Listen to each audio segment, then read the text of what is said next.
यति बेला यो पानी परिरहेको छ। मेरो यो क्यामेरामा पनि पानी परिरहेको छ।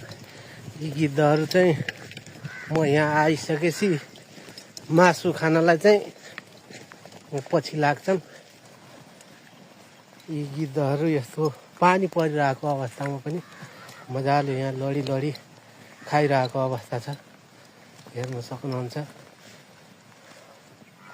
यो भिडियोलाई लाइक शेयर कमेन्ट गरिदिनु होला। नेपालमा गिद्ध अझै जीवित छ। पहिलो जटाई रेस्टुरेन्ट गिद्ध संरक्षण क्षेत्र हो। यिनीहरूलाई शीतलमा खाना दिएको छ, शीतलमा खाँदैछन्।